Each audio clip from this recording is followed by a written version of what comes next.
What's up, everybody? Welcome back to another live stream. Today we have an amazing guest. Hopefully you've heard of him. Maybe you haven't, but today you will. Evan is joining us. We're going to pop him up on the screen here. I just want you guys to smash the like, smash the subscribes, follow Evan. We're going to be chatting about the markets, what's going on today. It's looking a little grim, and we're going to get Evan's take on it, and we're going to see what's going on, what you guys are feeling. So we'll jump into it. Evan, great to have you, my friend. Yeah, thanks so much for having me on, Tom. It's really an honor. Right on, dude. Why don't you tell us, I know probably not everyone's familiar with you, kind of just a little background about yourself. How did you get into crypto maybe, or trading, or whatever you want to share. So I've been in crypto since 2011, and that's why I still trade, because I'm a multi-billionaire, but I just trade to help. No, I'm just kidding. But yeah, no, I've been in crypto. I have the right guest. I've been in crypto for a few years. I've been trading with MarketSci for over a year now. Really got involved in the first leg of this bull run back when Bitcoin was at around 12K, Ethereum in the 300s. So been a nice ride. Learned to trade quicker than I would have imagined. And swing trades, scalp trades, long day trades. I do it all. I have some cool strategies. So yeah, and it's been an amazing ride. It's amazing how how fast your life could change. In the past few years, everything that's happened. So yeah. I feel you, man. I feel you there. Absolutely. I'm more of a long-term trader, and people think that means I can't trade other time frames or something. And I'll take your take on this as well. For me, I just like the stress-free kind of macro view. It's very inactive. It's mostly just like chilling, waiting for stuff to happen. I've definitely done scalping and things, but it takes so much energy, and it can be exhausting. So that's kind of like my take on it. What's your favorite? Are you a scalp artist? Are you like maybe the Jason Casper and Crypto Face, or? So I mean, I have I do everything, like day trading, swing trading, scalp trading. Scalp trading, it depends. Like, the one thing I like about scalp trading is you could get a notification when it's going to happen, when you're hitting the point that you want to hit, like a spider line, or support a fib level or whatever, and you could kind of make the decision, look at a few time frames, see where you're going to go in, take your profits. My magic number is $200 up with Bitcoin. Take some profits there, lock in profits there, and let it ride. And sometimes, with these tight stop loss scalp trades, you can make a lot. You could use higher leverage with still only risking a very small amount of your account, which is nice. And then day trades too on different accounts, those are fun. I was able to go short last night with a nice, could become a swing short possibly, but a nice day short. Kind of put that in before I went to bed last night and woke up well into the green. Hit 2 or 3 take profits so far. So yeah. Awesome. Do you want to? I can share your screen here with everyone if you want to show them what you're looking at. Sure. So I'll show you guys kind of this top secret strategy that I charge people 500 grand. And no, I'm just kidding. I'll show you how I knew to get in. So what I was looking at was a lot of these higher time frames as we were hitting this 618 fib level last night, and this was went in around, I think it was 11 or so, just before this red dot started printing here. And I was looking at this VWAP curving down on the 12-hour. And what I like to do, especially for a day trade, is I like to look at smaller time frames, like the hourly, especially the 45-minute and the half hour. And I saw this 45-minute money flow crossover here, and I entered around here. Yeah. And I'll just show you kind of what I look at when I do a short. I entered right around here, and I set my stop loss usually above the last swing high, kind of here. I like to hedge the bet too, so I set one stop loss here above this swing high, another stop loss above this swing high. So I had 2% average stop loss, so you could still go 6x, 7x leverage without risking a crazy amount of capital here, or a crazy amount of percentage of your account. And took my first profits here, took some more profits here, and now I'm looking to take more profits at this spiral line at give or take 40K. And I mean, for a scalp trade I did, this one was a little bit ballsy, but what I do is I get a notification when price hits this high volume node on the 4-hour, and went in just about Let's see, right around this area. Found a nice bullish divergence on my, not on my 15, but I believe my 6 minute was pretty good here. This is kind of like Jason Casper style trading almost. After this stock confirms, got in around this candlestick here. My short entry position, or long entry, excuse me, got in around here. Set your stop loss below the swing low. It was this swing low, so leave a couple $100 of room. I actually almost got stopped out of this, but it works. But it ended up working. Rule of thumb: $200 up. Take your profits at about 42K, or draw a local fib level. Let's draw a local fib level right here. Get rid of this one. Probably from like here to here, let's say. That would have been our place right here. Perfect place to lock in some profits on that scalp along. So those are my last two trades I've done. Cool. Do you typically shoot for a certain risk to reward, or do you play it by ear most of the time? Because I saw you put up a few trades, and clearly you're layering orders as well with multiple stop losses, multiple take profits. But yeah. So for the day trades, I mean, a nice risk reward ratio. I don't know, but a nice place for a stop loss for a day trade. If I could get a stop loss within like 2%, that's a good risk reward because it could go quite a bit of ways. For a scalp trade, well, let's look at the risk reward for this one. This probably wasn't the best risk reward, but your stop loss below there, about 3.6, and then your first take profit was here, so about a 2.21. I'm curious what it was last night. That's a good question. What it was last night for that nice day trade. Let's see. Let me get rid of the fib level. Let's take away this, and let's put our short position tool here. And we got in on our 45-minute. Yeah, right around this area. Stop loss. I mean, if you did the more liberal stop loss here, took your first profits here. So risk reward 0.87, not the highest risk reward, but I only took out like 30% there. Took out another 30% here, or 20%. I have to look exactly. And now I'm looking to take out more there. So this risk reward could get very high. 3.75 would come down to 40K. And this is a little thing I like to. I'm more greedy with my longs when we have green dots on Market Cipher on the high time frames, like the daily, the 2-day, the 3-day, up to the weekly. And I'm more greedy with my shorts when we have red dots. So we got a red dot in the daily. Right here, I'm going to be a little bit more greedy with my shorts. Also, look at our VWAP curving downward on the 2-day. When this crosses a zero line, we're going to get a red dot. So we do have some red dots possibly coming up. So could be a trend reversal. I don't know. This is a secret point I want to show your viewers. This is kind of a secret level. secrets. Yeah. So look back here. Look at this spider line on. And if you guys aren't familiar with spider lines, they're just trend lines. They're lines of support resistance. There's trend lines. We hit this point twice over the summer in our mini bear market. We bounced off of it again. Wicked down below for an hour, but big deal. And we just bounced right off of it. This point right now is at 35K. We could come down to 35K, come back up, repeat the pattern. I don't know if we'd repeat the pattern exactly. If we're going to repeat that, it's going to happen soon and scare off a lot of people and then continue forward. Repeating that general pattern, and then just in our macro bull run, because this is our macro. Like what I think is, I'll tell you what I think. Like I think if we lose this point and we're just going, in the 30s like this, I think we're in our bear market and we're going to bottom out probably mid to high 20s or something around there. And that's like your strong point that you're at the end of you're at the bottom of the bear market. You're kind of like at 3K like last time. And the reason I think this could happen is, let's look at our monthly. So the VWAP in a monthly, I don't have it back to 2013, but it looked the same in 2013 as it's going to look in 2017 too. Look at this VWAP right here. Look at the level. So same level that this VWAP was at was where we were at the bottom of our mini bear market in the summer, and we came up. We're at that same level. However, we were at this level too when we were, it was right around here, when we were at about 7K. A lot of people probably thought this was the bottom in June of 2018. We came down another 50%. If you go all the way back to 2013 on like a certain chart that brings you all the way back, the same thing happened in our 2014 bear market, kind of the same thing with the VWAP. So I think either we come up here, make new all-time highs at like 75K or something by the summer, or we come down. I mean, when is your time frame to come down? Kind of from around June, so June to December, about a 6-month time frame.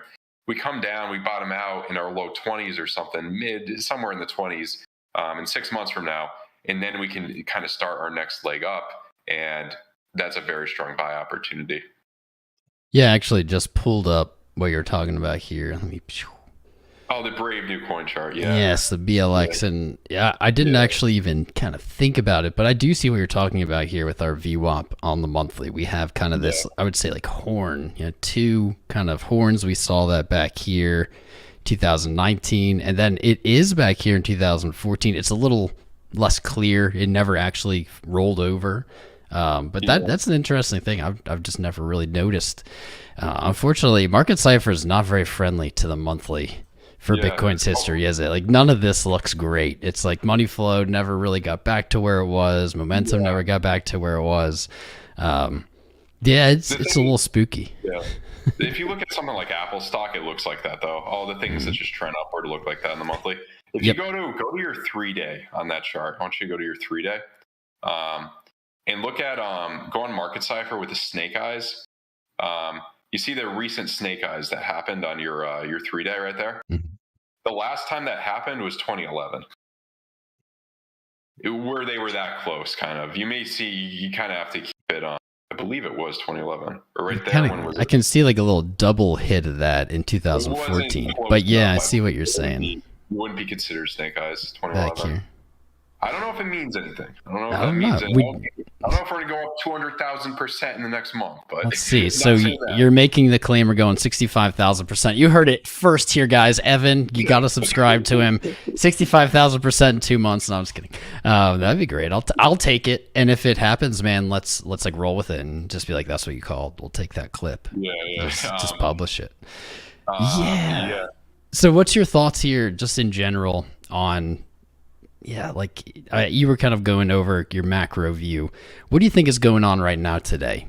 You think we're painting, you think we're dumping down? Because I had in a recent video even exactly what you described, like a fractal essentially from June, July. And if we saw the same thing play out, that'd probably mean we go back to 30s, like 33-ish. I can't remember the exact numbers I had anymore. I want us to stay above 35. That's my macro, but a wick down for a few hours. Just as long as we don't close a daily candle below like 35. That's once we close a daily candle below 35, like that's where I'm going to be like, yeah, we're probably our bull market is over. 69 was the top. If it was like 70 was the top or 71, like any number aside from 69, I would be more like bearish. I would think it's more likelihood that but 69, like that's what it's going to be in the history top when we're talking in 5 years. Oh, our last bull market top at 69. Like I don't see that happening. The ultimate troll. Maybe it's just the ultimate troll. I was looking definitely for this kind of play, and the more this flushes out, the less it really, in my opinion, is looking the same. It definitely had similarities, but with this run up now and then. We had the possibility of an inverse head and shoulders here. It was looking pretty decent, and now we've like kind of broken that. This is looking kind of random. Do you think that today closes down here? Do you think we're going to close with a wick, or do you think we're going to close lower, or like, what are you thinking? So the main, you're talking about in the short term, like right now, what's going to happen? Just today, and you're allowed to be wrong. Just asking. So yeah, I think in all likelihood, since we've gotten so close to the spiral line, I have a spiral line at about 39K. I think since we're getting so close to that, there's a good shot we hit that. And also on Market Cipher, like the money flow crossover on, I believe, the 3-hour, that's pretty bearish. Your 4-hour looks pretty bearish, just overheated. Money flow crossover on the 4-hour now. And then if you look at your 2-day, your 3-day VWAPs, coming downward on your 2-day right there, about to print a red dot. That could easily, just look at, when's the last time we had a red dot up here? So right here, this brings us down. So yeah, that brought us down about 50%. So yeah, 50% correction in the next few months. I don't think we'll go down that low, but this definitely could have the case to bring us down back to 40K at least. If we don't, like, I will say this, I would say most likely since we've lost 41K, 42K, we will most likely test 40K. If we lose 39, 40K that area, we will most likely test probably 35K this area. If we lose this area and close candles below this, like on the daily, we're most likely could. I mean, there's hope at 30K, but most likely you'll probably bottom out somewhere in the 20Ks, or we'll stay more sideways between 40K to 20K for the next 6 months. When you get into the 20Ks, that's where it's a very strong buy signal. Like I sold my car to buy more crypto at low 30Ks. We bounced off of this area right here.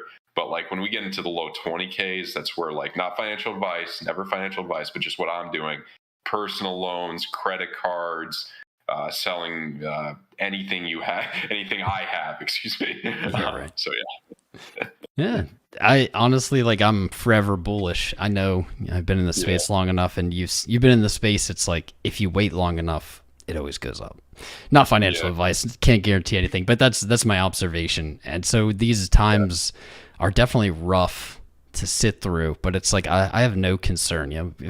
I don't really even think we're going to go much lower. I really don't. I could see a scenario where we break the open of last year, where we hit like 28,000, and then we just capitulate, wick, move back up. But I'm hard pressed, man. 69, nice, but yeah, I don't think that's the bull run top. It doesn't make sense to anything we've known.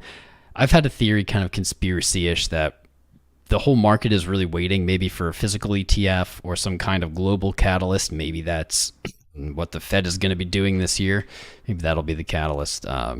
It's something weird. It seems like it's paused. It's just waiting. Bitcoin really doesn't it doesn't move up and then range like this for so long.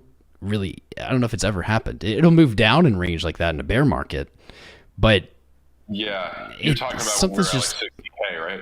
Yeah, it's just something is a little weird, and to me, it just feels like it's waiting for something. Something I loved about your analysis that you just went through is that you're using, and I use Market Cipher, of course. I use Market Cipher quite often. I haven't really used spider lines. I don't use Market Cipher C or A as much. But what I like is we can do, if we look at my chart, we're looking at the same levels, and we've come to these levels really through what is likely very different analysis, but 35,000, that's pretty much where I'm looking to. It's like, if that breaks, if we don't immediately buy back up, we're looking for lower. We're looking for a less bullish outcome. But something that I don't think I think you said maybe 39, but something that maybe you didn't have in your chart here is, so on the daily, we have the 50 and 20 moving averages sitting right where we are. And the reason I asked what you think we're going to do today at the close is, I view it this way. If we close below the 20 and the 50 today, that's going to be a bearish signal. But almost always in this scenario where we see them looking to cross, price is attracted to it. It wants to seek it out. And so to see it trade through right now intraday isn't very threatening to me. But what could be is the difference between the close of 41.6 or 41.4, right in between those averages. If we close above that, all of a sudden this might be a really bullish setup, in my opinion, at least. I think it's on the 6 hour. We got a nice cross. Yeah, it is nice. We had a really nice cross in the 6 hour the other day. Let's see. Now we're back below it. That's not ideal. Womp. That's beautiful. Well, we're at 40.9 right now, so we're dropping as we speak. It's doing that like fake drop. Like it already dropped and now it hasn't gone lower. Oops. But it feels like it has, right? It's just like doing that scary sideways. Like, it hasn't actually gone lower than the initial, which was 3 hours ago, 2 hours ago. Getting close though. It's within $100, yeah. Nothing about that looks good, in my opinion. Nothing looks super strong here or anything like that. I mean, from my experience, when you get close to major points, like say 40K, you usually do hit them when you get very close to them. It's usually just a matter of time. I mean, nothing's ever 100%, but of course, I'd give it the odds of us, testing 40K within the next day or two, 80%, 70% chance at least. You know, I just noticed actually the price that we're kind of consolidating right here on the smaller time frame when I had on the 5 is literally the wick from February 5th, right after that rally when we that whole weekend where we didn't do anything.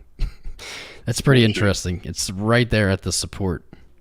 Yeah, yeah. Right Do you there. have any like fib level at this area? Any? I don't have any fib or anything. There's unlikely to be anything like macro, but Yeah. let's see. Let's take the lowest swing low. Let's see where this brings us. Yeah. That's probably what right here. No.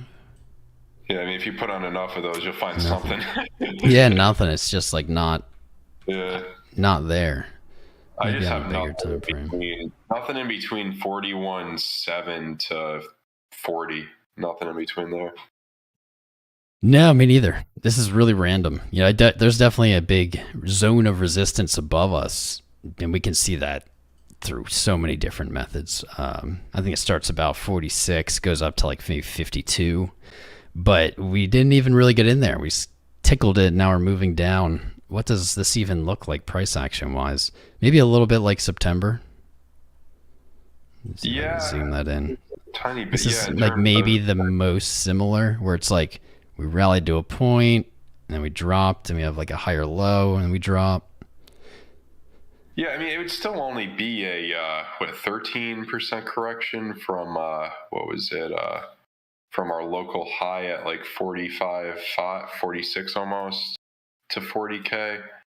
That'd be a 13% correction, which is still relatively healthy in my view on the way up if we bounce off of here. However, you know, it's going to be determining, you know, can we come back in our, you know, come back in the green on our 3 hour. But if we repeat this area, this is what I like to look at cipher. I mean, look at this. If we just hit off of 40K, repeat this and jump up 26%, here's your case for still a bullish February. What's 26 from, you know, around here? Let's say 26, you'd almost come up to 51K by or something. Yeah. Everything. You could even, theoretically, I mean, I've been telling people this, people are going to say this is crazy, but you could even come up higher. I mean, the way I've been mapping it out on 8 hours, so I like to do just map out based on, you know, percentages from this money flow crossover here on Market Cipher to the bottom there. It's a 30%er. And then from here, when it happened here, what's 30% up? About 54, 55K. That's still in the cards by the end of the month. If we lose 40K, probably not, I would say. Yeah, absolutely. It's fun. Everything points like to this area. That's how I feel. Like almost every bigger time frame, we haven't seen a real we didn't even hit our 0.5 from 69K to 33. We didn't even like retrace half the way. We haven't even tested the 200 daily, which is still trending up. Where's even the 20 weekly? It's like all these major points are sitting above us, and the chart just hasn't bounced. And new traders will probably be like, "Oh, that means it's a bear market." But in a bear market, you see so many bounces. Everything looks bullish in a bear market. Like 2018 was like big wild swings down and big wild swings up. It didn't progress. It never was able to break highs, and it actually just kept setting lower highs. But we don't see any of that right now. Like this is just down. This is like the bare minimum of a bounce, but it's not even really a bounce yet. It's like, yeah. I mean, how do you feel about all the big money that bought in at low 30s? Like, I believe Elon Musk's average area was low 30s. Carl Icahn put $1 billion in low 30s. Do you see these people? Yeah, Saylor too. I don't know what his average entry price is. I think that's close. Yeah, it's all low 30s. Do you see them going in the red, like significantly? It's a really good question. If I was in control of the market, I would put them in the red. What would you do? If you could control the price and you're a whale and like you make money no matter what happens, what would you do? You know, it would be nice to wick them down low to mid 20s, and that would be the bottom. One other thing that's important to know is obviously Bitcoin's never gone below the previous bull run high and the bear market afterwards. So that would make us never go below 20K. And it's usually, I think it's usually 3x from the previous high is what the lowest we go. However, it gets less and less with diminished returns. So that would bring us, if it's 3x from 20K, the low would be 60K. That's not going to happen. But if you factor in, I was doing some math on it. It was 40s, 30s, kind of that area, low 30s or whatever. But yeah. That's where we were. I mean, that's where we bottomed last year, potentially this year. Something that's really interesting to me is, so we have the 20 weekly. We haven't back tested it. That started every bear market ever. If you look back, rejection from the 20. What is it? What's that right It's now? exactly where you think it is. It's like in that zone of 48-ish to 52-ish. Gotcha. Of course it is. It did manage to set a higher high versus last year. So the 20 moving average on the weekly is still trending up despite it moving down now.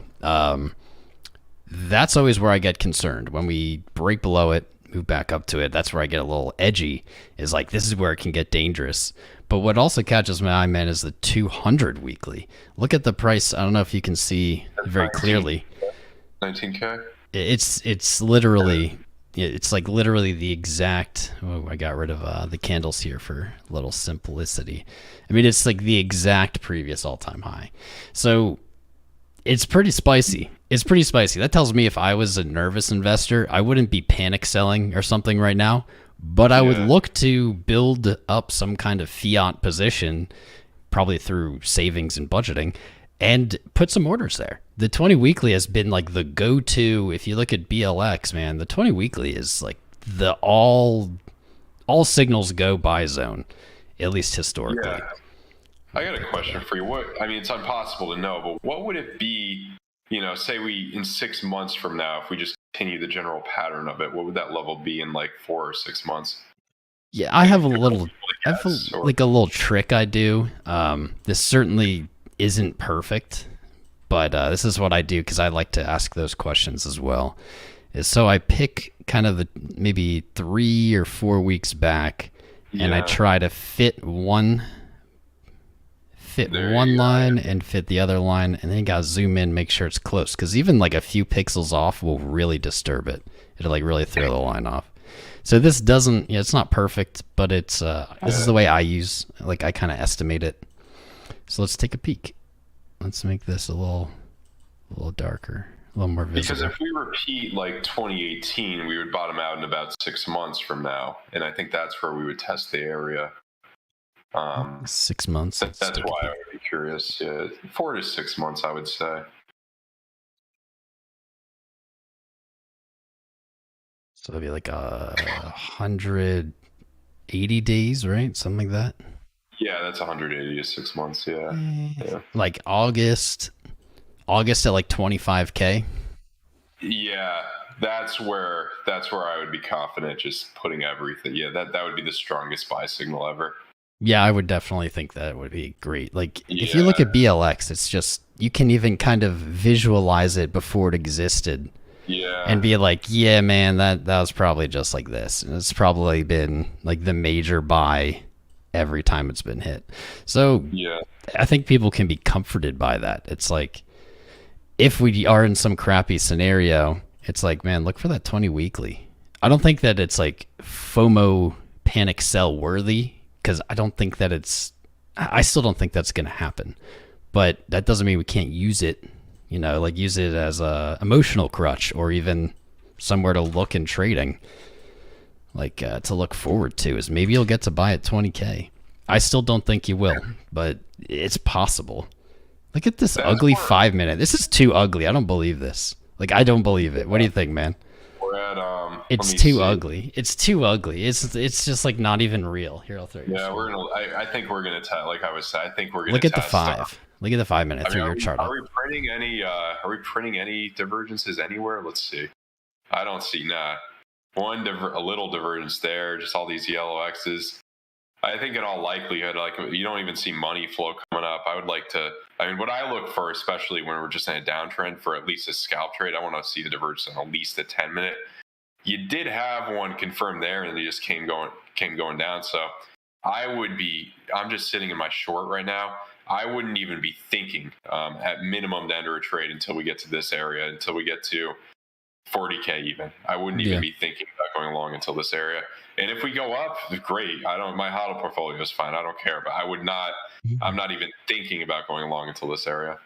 There you go. Everyone listening, pay attention. His HODL portfolio. So you are a man of taste. You are a gentleman, an intelligent person. So you mean to tell me you don't just throw all your money into every trade? What?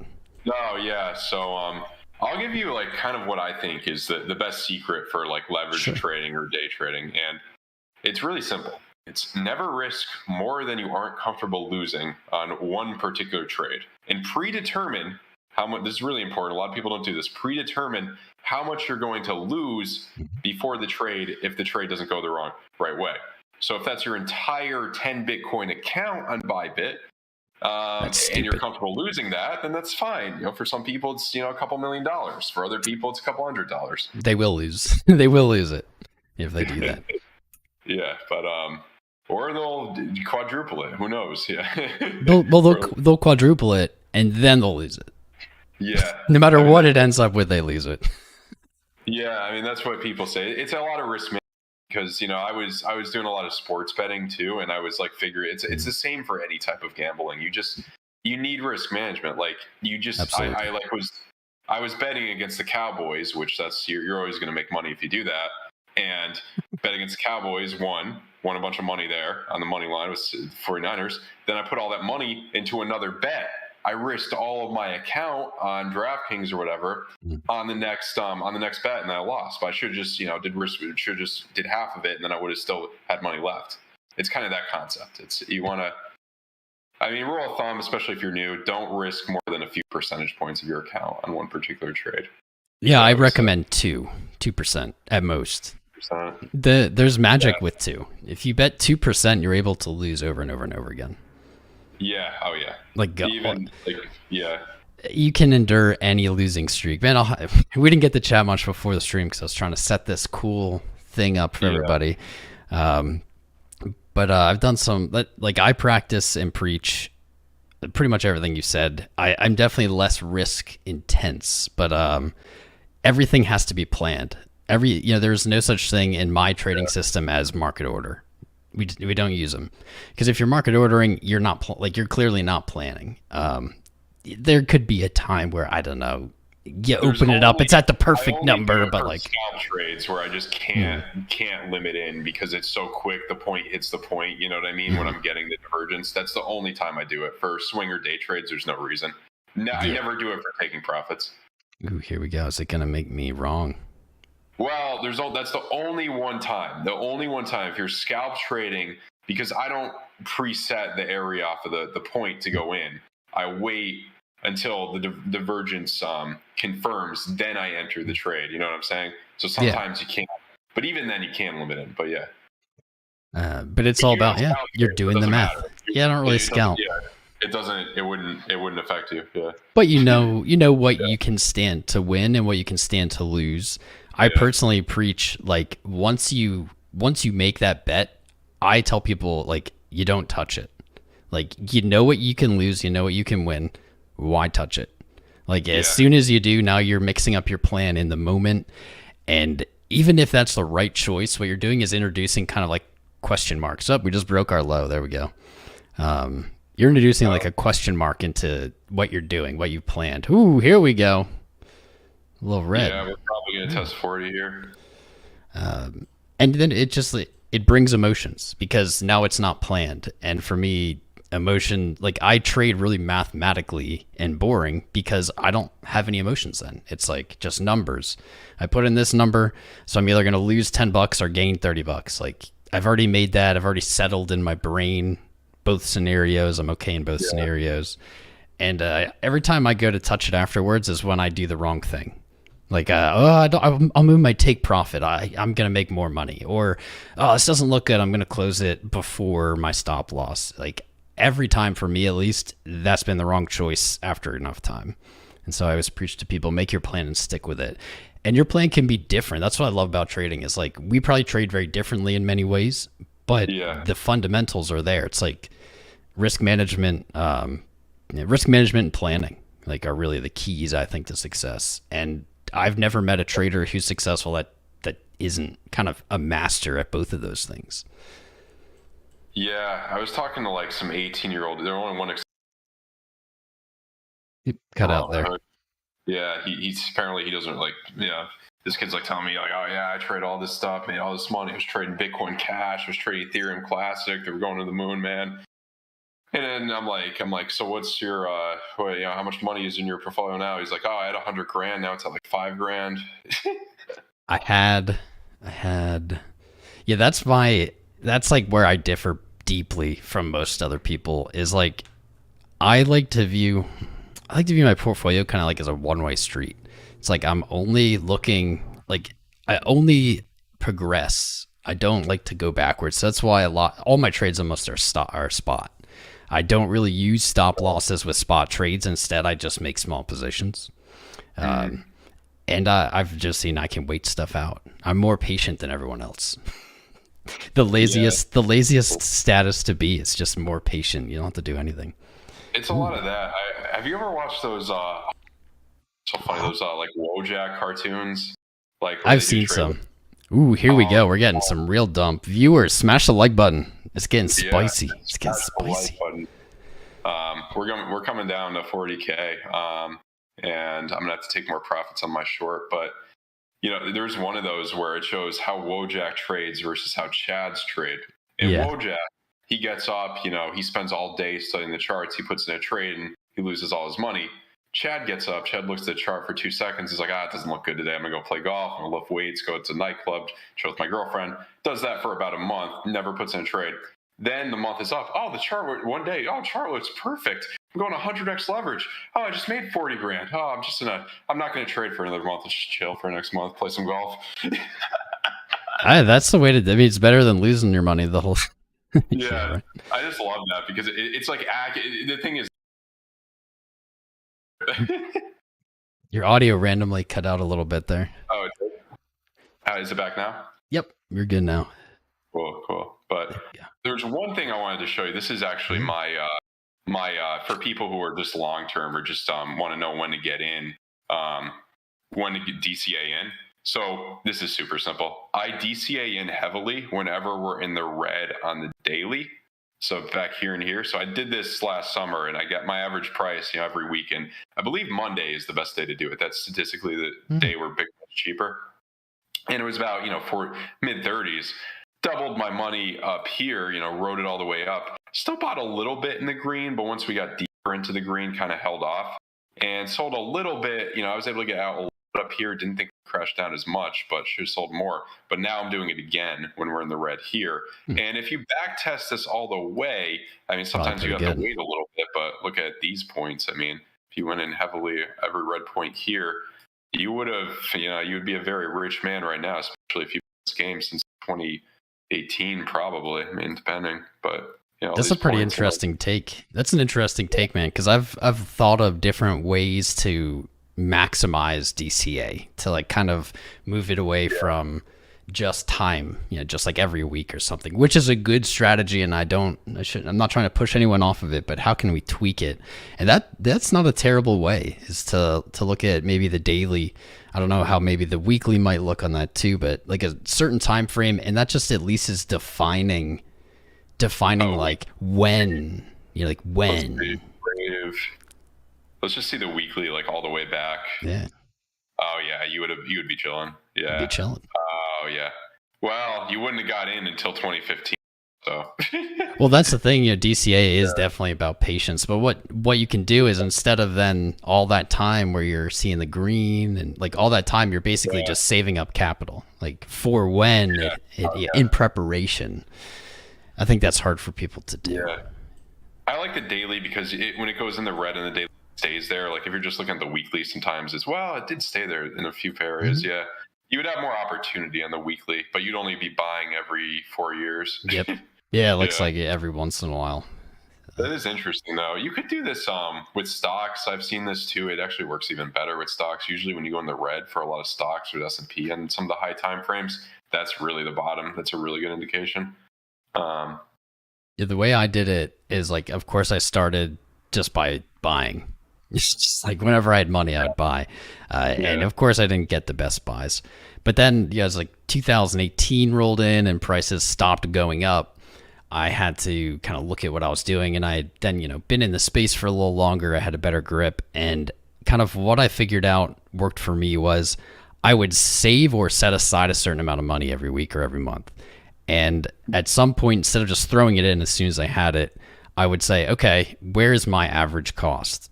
And that would be whatever number. And so when that week or month time rolled around, if price was higher than my average, I would just put it aside. And then the next period would come, and if it was still higher, I'd put it aside. And then finally, whenever it started being lower than my average, that's when I would start layering buy orders in. And that was like my rule or my kind of system that I just was able to stick to it because it was easy and clean cut. Yeah. And I basically eventually was like, I'm never going to buy higher than last time. And so you can break that by being like, okay, it's $1 lower, but you have to really make like rules to make this work. And for me, it's like 10% or something. Like I'm not going to buy unless it's 10% lower. And until then, I'm just going to save my capital. And March 2020 rolled around, bro. I filled tons of orders. I think the lowest order I filled was like 4,000, like a solid chunk of money. You're welcome. Well, it wasn't the first time I'd gotten to buy at those prices. I never thought I would get to, though. It was like, this will never happen again. I'll never be able to buy a 4. I'll never be able to buy, below whatever number. Probably like 6 is what I was thinking. But patience and the market had different stuff in mind for me, I guess. Yeah. I mean, just setting like low balling limit orders. Mm-hmm. Talking about, I'd say 26, 25K. That's a good area if you wanted to set really low baller limit orders. And then, on Binance, I know they had a wick down to 8K a few months ago or 10K something. Go to Kraken if you want to. Yeah. If you want, go to Kraken if you want to go fishing for crazy low orders, man. Kraken orders actually get filled though, or yeah, they should. I mean, they. Oh my God. They should. If they don't, then they're just liquidating people and then like not. Yeah, that wouldn't make any sense. But I've never had it done. I have had crazy wicks fill, and yeah, typically they count. They don't reverse it, but like. You got to think too. If it wicked down to 8K for Bitcoin, did Ethereum wick down to like $200? I don't. I can see that. Yeah, I mean, did everything wick down, or is it just Bitcoin up? Yeah. Probably everything. I know like ADA wicked down to like some crazy low amount of cents there. Yeah. Huh. Well, all right. I found a little spicy number here because we're kind of just fishing anyway. Yeah. If we look at the chart this way, we have some retracements and extensions pointing to 39.6, 55, 39.6, 39.7. I can see that better than just a random bounce, I guess. Yeah, I have an exact spiral line right at that. I have a logarithmic spiral line at that exact area, 39.6, 39.7. It's for me, it's 39.670. 39. Right, yep, that's like within a fraction of a percent. I love it. By the way, everyone watching, we almost have 400. Subscribe to Evan. Yeah, subscribe. Guy makes great content. Yeah. The other thing on the 15-minute market cipher, we have 4 yellow X's. And that's indicative. 4 yellow X's is a one market strategy. It doesn't work every time, and don't just enter when there's 4 yellow X's.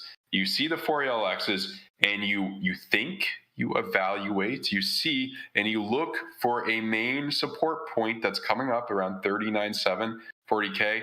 And when we hit that point, then you make sure you find a divergence on your 15-minute, wait for confirmations, then you enter, and it's a little bit more confluence. 4 yellow X's works on pretty much any time frame.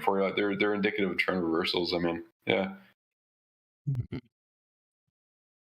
I've heard of the 4 yellow X's before. People are saying there's a long delay in the stream. That's YouTube. There's always a long delay. I don't know why people are complaining. No, I'm just kidding. We probably have some new. You know what? This is what I was worried about. Okay, DVR is enabled. Yeah, just rewind. But the double streaming, this setup I think is a little taxing. I don't think it's Well, any we more got delayed than it it. should be. We did get a good amount of content in there. Yeah, it's rewind worthy. So I guess we're both looking short term, kind of for the same price today ish, 39.7, probably a good target. That's like just below 40. Yeah, psychological. This chart just does not look good today, man. There's just what is this? What is this Bitcoin? WTF is this? This is like nothing. It was looking very strong, in my Do you look opinion. at like the Nasdaq, S&P a lot, crypto? Not a lot. I wouldn't say a lot. I keep an eye on it. Like when they have a big day, I do tend to like take a peek. But Gotcha. no, it really. I think I look at the dollar more than I look at indexes. Really, Gotcha. if I can even pull it up. Yeah, I look at stocks a little bit here and there. Lucid, I've been looking at a lot. Dollar's not doing. Dollar hasn't been doing anything. What the heck? That's kind of Dollar's looking bearish. Or is it the daily? Yeah, this is the daily. Yeah, I think it's looking. This is looking a little bearish. It's not doing much. It had that nice rally that reminded me of March. The like I mean, spike. my consensus on the